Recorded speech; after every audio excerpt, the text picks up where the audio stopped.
You're listening to Real Estate and Bourbon. Whether you like it neat or on the rocks, you're in the right place. And now your host, Dawn Roy. Oh, my lovelies. Thank you for visiting again. This is episode 5 of Real Estate and Bourbon, where we're going to talk about my personal business model, where if you have children or animals in the house, then you're my kind of people. And if you don't, I don't know. We might have to work on that. We want to also give a shout out to my lovely production people of Studio 77, Michael, who does, I don't know, you make me look good. I'm just saying, It's a good thing. How's your week? It's been awesome. My brother was here visiting from Dallas. Oh, really? The most wonderful human being in the world. Is he a pilot? He is a pilot. Yes, he's a captain with Southwest. Has he... Ever crashed a plane? No. I've flown recently a lot, and back in the day when I worked for a regional company, I flew every Monday and Thursday for 3 years, almost 2 years, 2.5 years. I would kill myself.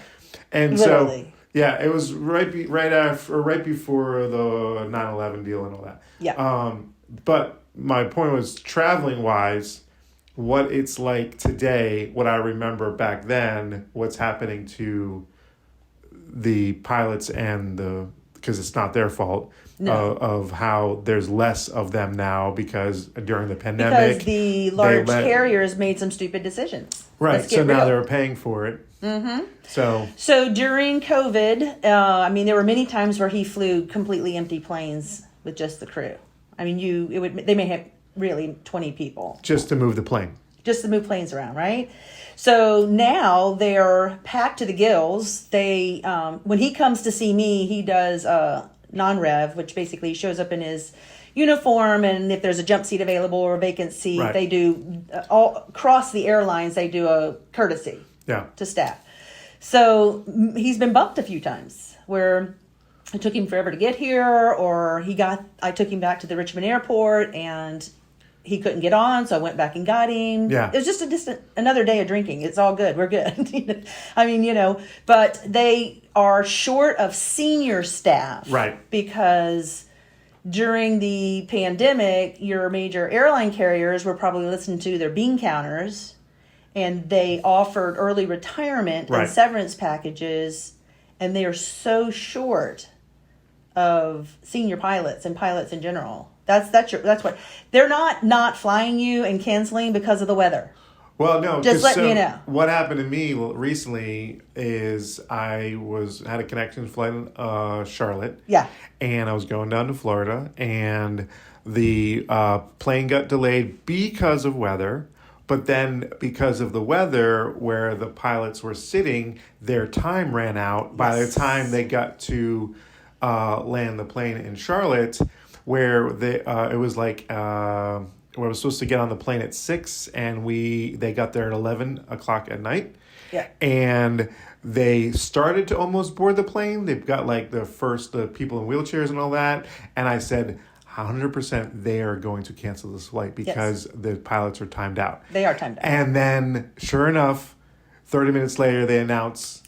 Folks. And then you're sleeping in the terminal. Then you see the pilots leave you. I'm like, wait a minute. It's not their fault. It's FAA. Brother, what is it I said? Come back. You know what I'm saying? Well, the minute he sits in his seat, the button starts in 8 hours. Right. So places that he was supposed to be the next crew going out, he became a passenger. Right. Because they timed out. And they've literally just flown crews, from Richmond to Charlotte, around so that they can be where they need to be the next morning. Yeah. To start the next leg. And so one time, or a couple weeks ago before that, on the way back home, my flight got canceled, and I had a drive with me and Owen.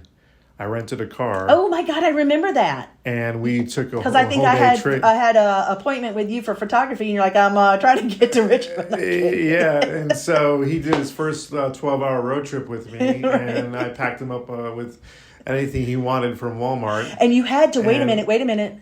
Drive one of those god-awful gasoline cars, and you nearly lost your mind. Yes. Because you're a Tesla boy. I'm a Tesla person. But the car I picked actually had, like, active steering. So I could actually, since I was on 95 or in 75. You do not take your hands off the steering wheel. I could. God, man, I For cannot not, do that. I mean, not very long, but it was very. I was like, all right, Hyundai. Let's try this. All right. Hyundai. Let's see what you got. I was like, all right, let's do it. And so $60 to rent, Okay. no drop off fee, which was like really weird because Did you bring it back to the airport here? I dropped it off at the airport. Okay. And it was $80 for fill up gas. So like 35 and 35, whatever it was, Yeah. But so under $200, I was able to get home. Well, and listen, you're trying to get home and you'll get home. That's how it works. Yeah. But yeah, I put him on the plane yesterday. We had a lot of fun. He is an empty nester now because, one's in the military and the other one just left for Texas Tech. And so he comes to see his lovely and delightful sister who shows him a marvelous time. And we go and we hang out at different wine bars and all kinds of cool stuff here in Richmond.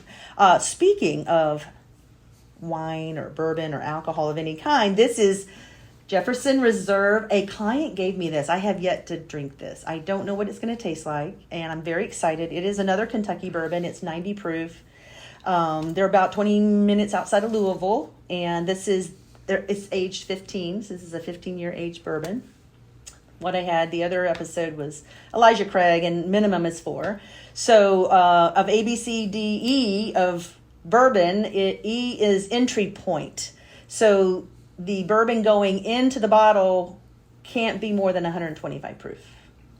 So it can't come off the still higher than 160, and it can't go into that bottle over 125. Because that will just take your head off and start your car. Whoa. That's what I'm saying. But anyway, this is a 90, so this is mild. And it is their oldest bourbon at this distillery. So it's their oldest. It's called Very Small Batch. And it's pretty. It's so pretty.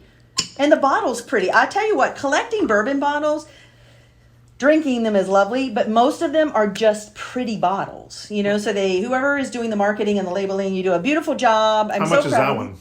I don't know. It was gifted to me. I would guess it's probably a 50. Somewhere around there. Really? Mm-hmm. Listen, my clients love me, boo. Wow. They're my people. That's the beautiful thing about what we do. I fall in love with them, and hopefully they fall in love with me, and I make friends with a lot of them. Yeah. And if we don't end up friends at the end of the transaction, that might be part of the podcast today. There's a problem. A little more heat on it. Yeah. Than the old Elijah. Very peppery on the front. Tongue Okay. is tingly. Okay. It's okay. Well, it might be a little salty today, so we need a little tingly tongue. A little jump start. Little jump start to the engine. So, what were we going to talk about? Oh. So what we're going to talk about in something that listen, this is really just my thoughts. This is a crazy crap that goes on in my head. It's just that I happen to sell houses, but this is the stuff I think. So I had a client back in the spring that I'm not sure, but I'm pretty sure I have an ulcer now. I have an ulcer. The stress of it all was awful. I got screamed at all the time, and unnecessarily so, right? I'm not combative. I'm not a confrontational person, but I won't back down if I believe in what I'm doing. And I just thought to myself, man, oh man, I really want to really only be with and work with and attract and engage with really awesome people who are reasonable. I think that's a key. The word reasonable. We're all dealing with something that's our largest, investment, our home. But are you reasonable? Are you because when I work with you or you work with me, this is a team event. We're in this together. We're all putting on our football helmets and our jerseys, and we're going to battle together, right? And I came up with a new dynamic. So when I go to someone's home, if you don't have a child or grandchildren or an animal, not sure I'm your person. I don't know. So are you telling me you're filtering? I'm filtering you. If you haven't had loving relationships with people, like you have children or grandchildren and there's pictures of them everywhere and you can't quit talking about them, or you don't have a little, like if I come to your home, you've got littles that run up to you, engage you, or four-legged fuzzies. I don't care if it's a cat. I prefer a dog, but I will take a cat. But animals, that signifies to me empathy and just you are responsible for another creature's existence, and that makes you okay in my eyes. But these people, and my theory has held water up until now, if you have a strange relationship with your family and there's not a critter in the house, they tend to be difficult to work with because the world revolves around them. And they're very unbending and not reasonable. It's held up so far. You know what I'm saying? Okay. I'm just putting it out there. Whether it's right or wrong, it's just how I see it. You know what I mean? I'm not gonna weed you out per se, but it does send up a red flag. It's like dating. That's a red flag. You know what I'm saying? What other red flags are there? Unwilling to see data and understand how it applies to your home. Arguing the value of your home when the data doesn't present itself. There was actually, God, that's a great question. I on a Facebook page, you know how we are in different groups, like you're in photography, I'm in real estate, and only realtors are in there, so we're all talking smack to each other about stuff. This person was presenting that they had a seller that was wanting to overprice their listing by about 35%. Should they or should they not take the listing? Well, I say don't take the listing. Be the second agent that comes in and sells it, because it's not going to sell. Buyers are wanting to buy, but they're not indiscriminate. They are being very careful of their investment. And of course, a lot of other agents are like, oh, take the listing and just start lowering the price. What does that look like for you? It's, I'm sitting my sign in the yard as the professional, and now I'm letting you dictate the price to the point where I've got to start lowering the price every 2 weeks. That doesn't make any sense. So how about this? So take the listing, you put it the price they want. A month later, if it doesn't sell, it drops down to whatever X amount of dollars, but then your percentage goes up. I'll take that, but I'll raise you. It has to sell within 2 weeks, and if it doesn't sell in 2 weeks, we go to my original price, and I increase my commission structure. It's a new way. It's a new way to do business. But think about it. I mean, you talk crazy, I talk crazy. Let's talk crazy. Let's get out there. Let's talk about it. I wonder if that's ever been done. I'm sure somewhere in this country or in the worldwide, world of, because, real estate's not just a United States thing. I mean, it's all over the world. Right. So, homeownership is valued by all peoples. I'll tell you what's crazy. You know what's really crazy? This has nothing to do with real estate. You go sell something on Facebook Marketplace, you will run into just about every form of lunatic known to man. It's the Wild West when it comes to that, of like just every walk of life. If we're just talking about people and unrealistic expectations and being unreasonable, right? I have stupidly now on Facebook Market, right? I've been flipping. I like to flip. I've flipped sneakers randomly. Oh my God. You didn't know this? I didn't know this about you. Yeah, during the pandemic, I watched something on Netflix. So you buy sneakers. Yeah. You don't wear them. No, I don't wear them. I like sneakers. Okay. So on Facebook, or during the pandemic, I watched a Netflix special. It was basically about sneaker flipping. And it's a huge, huge, huge thing, where there's different levels, obviously, right? To where the sneakers are like flipping, they're like selling for like $1,300, $1,500, $2,000 for sneakers. There's people out there that do that. Oh yeah, and there's like young kids that have a huge warehouse, and that's all they do is just get the latest and greatest, and then they sell them. and they sell them, or they hold on to them for a year, and then they Sell them again. You know what I'm saying? So, anyways, This is good. I'm in the lower market, Right. Like you're with reasonable people. yeah. So, like, my price points are anywhere from $60 to $100. Yeah. Okay.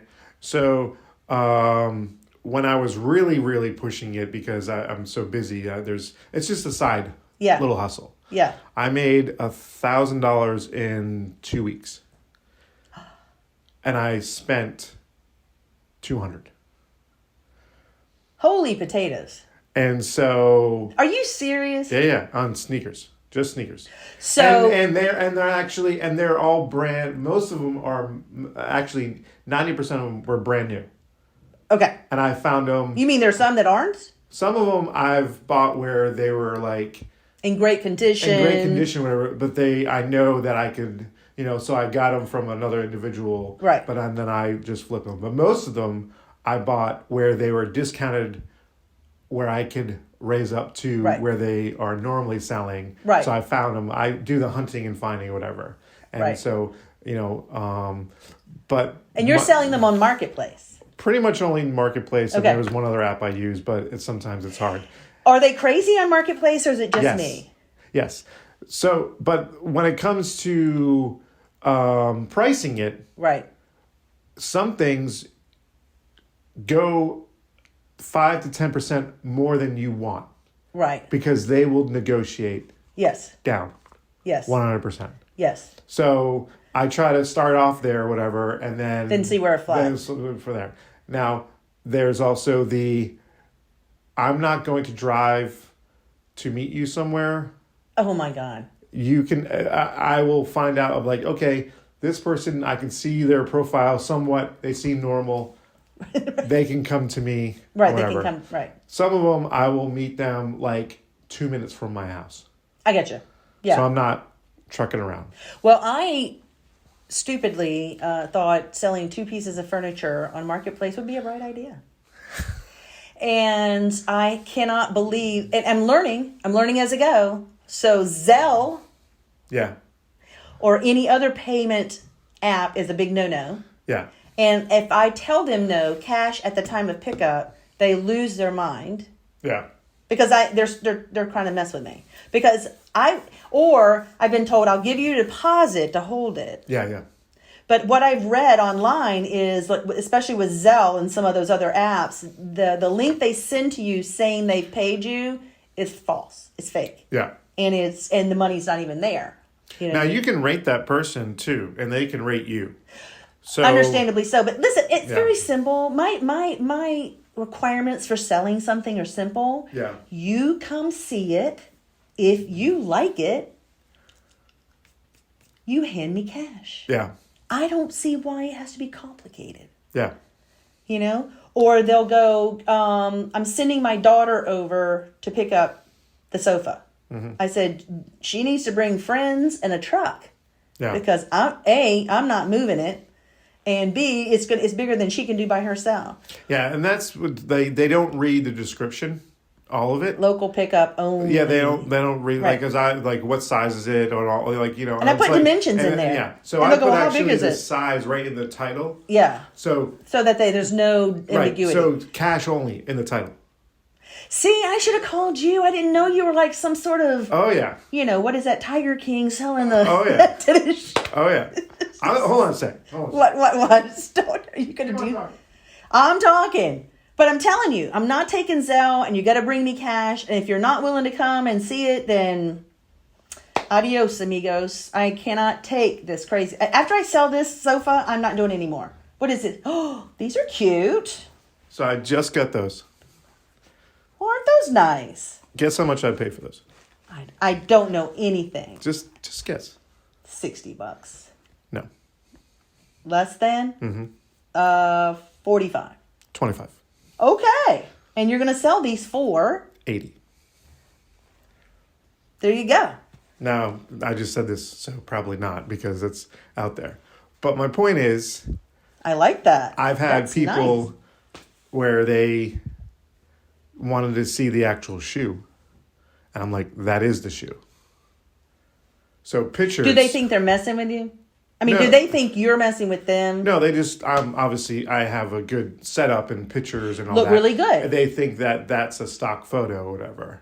And this is the real deal. That's Yeah. a nice shoe. You know what I'm saying? Wonder if my son would want a pair. 9.5. Let's make a deal. He's a 9.5 to 10. Okay.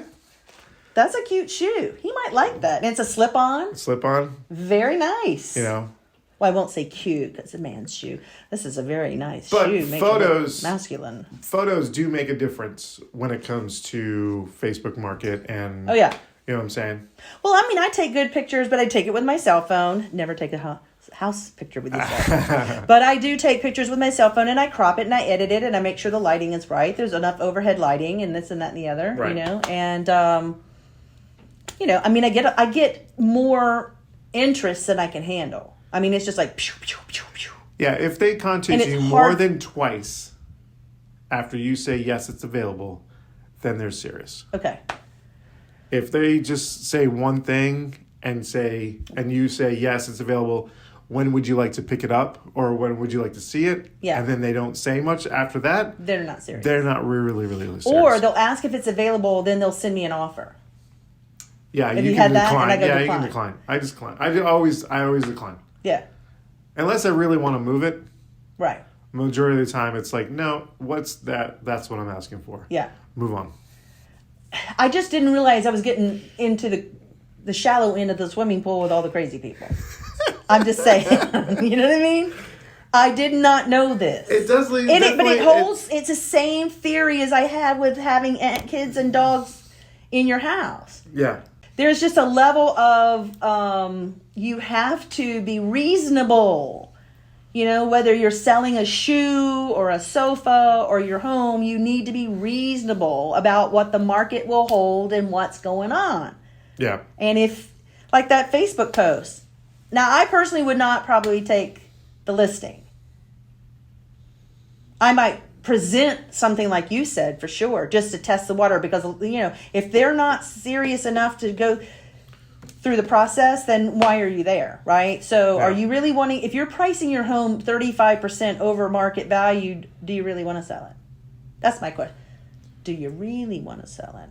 Or are we just testing the water? Because there's people go, I just want to throw it up on the market and see what will happen. But that's the thing is, I don't do that, you know? Where are you going to go? Like, what's your plan after the fact? Yeah, because whatever you get on your side, you better transfer that equity to something else. It's going to be someone's going to be is going to be doing the same thing you're doing. Right. You know, swinging for the fences. Absolutely. So. And you got to think that through, you know, because, you know, every now and again you get a crazy, you know, a house that people go crazy for whatever reason. And I mean, and it sells for big money and it goes out the door quick, you know, so you better be ready to move. Uh-huh. So, but yeah, I mean, it's all about being reasonable and, you know, handling that kind of a crazy. I don't know. God, I'm telling you, very, you know. So, have you made any money on Facebook Market? Yeah, I made money. Okay. I have to hold my gun, and I'm not in a hurry. So if it sells this weekend, great. If it doesn't, I don't care. Uh-huh. You know what I mean? Because it's just stuff that it's not in the way, Yeah. right? Yeah. It's that kind of thing. I'm not. What did one guy tell me yesterday? Well, I can come and get it today, and I'll give you. It's $100 for this one item. Uh-huh. I'll give you, $75 and get it out of your way if you're really in a hurry to get rid of it. And I said, I'm not in a hurry to get rid of it. So, it's like, well, okay. You know, I mean, they try to put pressure on you. Nickel and diming you. Yeah, and it's like ridiculous.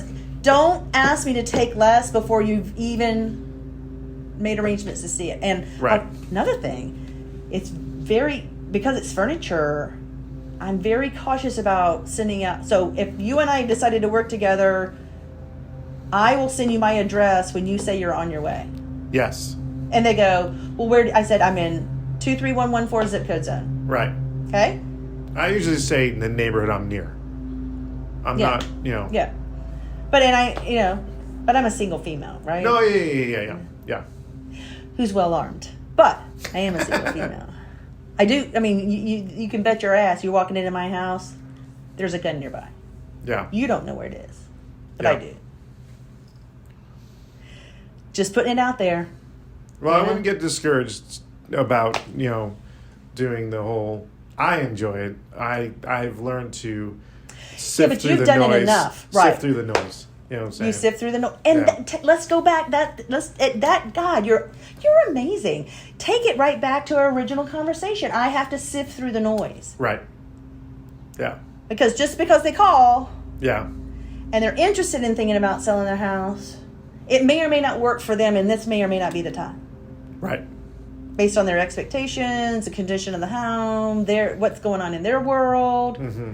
I had dinner with past clients who were thinking about selling their home just a week ago, and they were getting a little older and wanted a one-level house, that kind of thing. But after sitting down and talking through the processes with them, it's not the right time for them.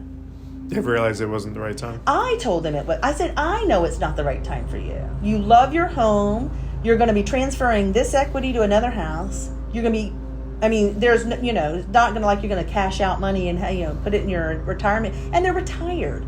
Can we do things to this home to keep you here longer before we make that move to another type of home? Mm-hmm. Because there's some physical limitation, there's some things like that.